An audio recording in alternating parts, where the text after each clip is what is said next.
ആകാശവാണി നമസ്കാരം. പ്രത്യേക വാർത്താ ബുള്ളറ്റിൻ വായിക്കുന്നത് കാർത്തിക. ലോക്സഭാ തിരഞ്ഞെടുപ്പിന്റെ 5ാം ഘട്ട വോട്ടെടുപ്പിനൊരുങ്ങി രാജ്യം. 6 സംസ്ഥാനങ്ങളിലെയും 2 കേന്ദ്രഭരണ പ്രദേശങ്ങളിലെയും 49 മണ്ഡലങ്ങളിലാണ് നാളെ വോട്ടെടുപ്പ് നടക്കുന്നത്.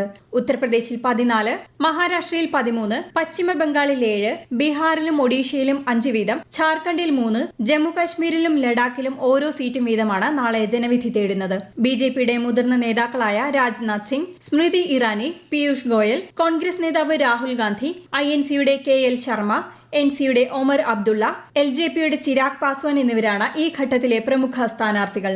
രാജ്യത്തെ പട്ടികജാതി വിഭാഗത്തിലെ വിദ്യാർത്ഥികളുടെ പ്രാതിനിധ്യം 44% ഉയർന്നതായി റിപ്പോർട്ട്. 2014-15 46 ലക്ഷമായിരുന്ന വിദ്യാർത്ഥികളുടെ എണ്ണം 2021-22 66 ലക്ഷമായി ഉയർന്നു. ദേശീയ പിന്നാക്ക കമ്മീഷന്റേതാണ് റിപ്പോർട്ട്. ന്യൂനപക്ഷ വിഭാഗങ്ങളിൽ നിന്നും വിദ്യാഭ്യാസം നേടുന്ന പെൺകുട്ടികളുടെ എണ്ണം 42% ഉയർന്നിട്ടുണ്ട്. അതേസമയം പട്ടികവർഗ വിഭാഗത്തിൽ നിന്നുള്ള വിദ്യാർത്ഥികളുടെ പ്രാതിനിധ്യം 65.2%-ലെത്തിയതായും റിപ്പോർട്ടിൽ പറയുന്നു. ഇറാൻ പ്രസിഡന്റ് ഇബ്രാഹിം റൈസി സഞ്ചരിച്ച ഹെലികോപ്റ്റർ മോശം കാലാവസ്ഥയെ തുടർന്ന് കിഴക്കൻ അസർബൈജാനിലെ വനത്തിനുള്ളിൽ എമർജൻസി ലാൻഡിംഗ് നടത്തിയതായി വിവരം. രക്ഷാപ്രവർത്തനത്തിനുള്ള ശ്രമങ്ങൾ തുടരുകയാണ്. കൂടുതൽ വിവരങ്ങൾ ലഭ്യമായിട്ടില്ല. കേരളത്തിൽ ഈ മാസം 31-ന് കാലവർഷം എത്തിച്ചേരുമെന്ന് കേന്ദ്ര കാലാവസ്ഥാ വകുപ്പ് അറിയിച്ചു. പത്തനംതിട്ട, കോട്ടയം, ഇടുക്കി, ആലപ്പുഴ ജില്ലകളിൽ മറ്റന്നാൾ വരെ ചുവപ്പ് ജാഗ്രത പ്രഖ്യാപിച്ചു. തിരുവനന്തപുരം, കൊല്ലം, എറണാകുളം ജില്ലകളിൽ ഓറഞ്ച് ജാഗ്രതയും മറ്റെല്ലാ ജില്ലകളിലും മഞ്ഞ ജാഗ്രതയുമാണ്. ശക്തമായ കാറ്റിനും മോശം കാലാവസ്ഥയ്ക്കും സാധ്യതയുള്ളതിനാൽ ഇനിയൊരു അറിയിപ്പുണ്ടാകുന്നതുവരെ കേരള, കർണാടക, ലക്ഷദ്വീപ് തീരങ്ങളിൽ നിന്ന് കടലിൽ പോകാൻ പാടില്ലെന്ന് മുന്നറിയിപ്പ്. അതേസമയം കേരള, തെക്കൻ തമിഴ്നാട് തീരങ്ങളിൽ ഇന്ന് അർദ്ധരാത്രി വരെ ഉയർന്ന തിരമാലയ്ക്കും കടലാക്രമണത്തിനും സാധ്യതയുണ്ടെന്ന് ദേശീയ സമുദ്രസ്ഥിതി പഠന ഗവേഷണ കേന്ദ്രം മുന്നറിയിപ്പ് നൽകി. രാജ്യാന്തര അവയവക്കടത്ത് സംഘത്തിലെ പ്രമുഖ കണ്ണി കൊച്ചി വിമാനത്താവളത്തിൽ പിടിയിലായി. തൃശൂർ സ്വദേശി സബിത് നാസറാണ് പിടിയിലായത്. ആളുകളെ കുവൈത്ത് വഴി ഇറാനിലെത്തിച്ചാണ് സംഘം വൃക്ക കച്ചവടം നടത്തിയിരുന്നത്. ഇത്തരത്തിൽ ആളുകളെ കൊണ്ടുപോയി തിരികെ എത്തിയപ്പോഴാണ് സബിത്തിനെ പോലീസ് അറസ്റ്റ് ചെയ്തത്.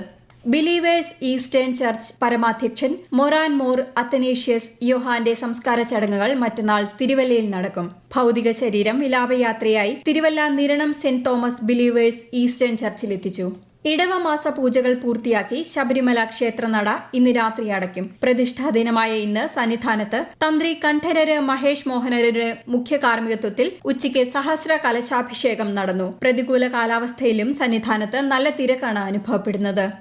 കേരളത്തിൽ നിന്ന് ഹജ്ജ് തീർത്ഥാടനത്തിനായി പോകുന്നവരുടെ ആദ്യ വിമാനം മറ്റന്നാൾ കരിപ്പൂരിൽ നിന്ന് പുറപ്പെടും. 166 തീർത്ഥാടകരാണ് ആദ്യ യാത്രയിൽ ജിദ്ദയിലേക്ക് പുറപ്പെടുക. ഹജ്ജ് യാത്രയ്ക്കുള്ള എല്ലാ ഒരുക്കങ്ങളും പൂർത്തിയായതായി ഹജ്ജ് കമ്മിറ്റി ചെയർമാൻ അറിയിച്ചു. രാജ്യാന്തര മയക്കുമരുന്ന് ശൃംഖലയിലെ പ്രധാന കണ്ണികളിൽ ഒരാളായ കോങ്കോ സ്വദേശി റെങ്കാര പോളിനെ ബംഗളൂരു മടിവാളയിൽ നിന്ന് എറണാകുളം റൂറൽ പോലീസിന്റെ പ്രത്യേക അന്വേഷണ സംഘം പിടികൂടി. കഴിഞ്ഞ മാസം 200 ഗ്രാം MDMA-യുമായി വിപിൻ എന്നയാളെ അങ്കമാലിയിൽ വെച്ച് പോലീസ് അറസ്റ്റ് ചെയ്തിരുന്നു. ഇതിന്റെ തുടരന്വേഷണമാണ് കോങ്കോ സ്വദേശിയിലേക്ക് എത്തിച്ചത്. മയക്കുമരുന്ന് സംഘങ്ങൾക്കിടയിൽ ക്യാപ്റ്റൻ എന്നറിയപ്പെടുന്ന ഇയാൾ 2014-ൽ സ്റ്റുഡന്റ് വിസയിലാണ് ബംഗളൂരുവിൽ എത്തിയത്. കൊട്ടാരക്കര സദാനന്ദപുരത്ത് 2 യുവാക്കൾ മുങ്ങി മരിച്ചു. സദാനന്ദപുരം സ്വദേശി ആകാശ്, വെട്ടിക്കവല സ്വദേശി ശ്രീജിത്ത് എന്നിവരാണ് മരിച്ചത്. കോട്ടൂർ ഭാഗത്ത് കനാലിനോട് ചേർന്ന ആഴം കുറഞ്ഞ കുളത്തിൽ കുളിക്കാനിറങ്ങിയപ്പോഴായിരുന്നു അപകടം. ഇരുവരും മദ്യലഹരിയിലായിരുന്നുവെന്നാണ് പ്രാഥമിക നിഗമനം. IPL ക്രിക്കറ്റിൽ ഇന്ന് ഹൈദരാബാദിൽ നടന്ന ആദ്യ മത്സരത്തിൽ പഞ്ചാബ് കിങ്സിനെതിരെ സൺറൈസേഴ്സ് ഹൈദരാബാദിന് 4 വിക്കറ്റ് ജയം. ടോസ് നേടി ബാറ്റിംഗിനിറങ്ങിയ പഞ്ചാബ് 5 വിക്കറ്റ് നഷ്ടത്തിൽ 214 റൺ നേടി. മറുപടി ബാറ്റിംഗിനിറങ്ങിയ സൺറൈസേഴ്സ് ഹൈദരാബാദ് 5 ബോൾ ബാക്കി നിൽക്കെ വിജയം കാണുകയായിരുന്നു. രണ്ടാം മത്സരത്തിൽ രാജസ്ഥാൻ റോയൽസ് കൊൽക്കത്ത നൈറ്റ് റൈഡേഴ്സിനെ നേരിടും. ഗുവാഹത്തിയിലാണ് മത്സരം. തായ്ലൻഡ് ഓപ്പൺ ബാഡ്മിന്റൺ പുരുഷ ഡബിൾസിൽ സാത്വിക് സായിരാജ് ചിരാഗ് ഷെട്ടി സഖ്യത്തിന് കിരീടം. 21-15, 21-15 എന്ന സ്കോറിന് ചൈനീസ് സഖ്യത്തെ പരാജയപ്പെടുത്തിയാണ് ഇന്ത്യൻ താരങ്ങൾ വിജയം നേടിയത്. പ്രത്യേക വാർത്താ ബുള്ളറ്റിൻ കഴിഞ്ഞു. അടുത്ത വാർത്താ പ്രക്ഷേപണം നാളെ രാവിലെ 6:45-ന്.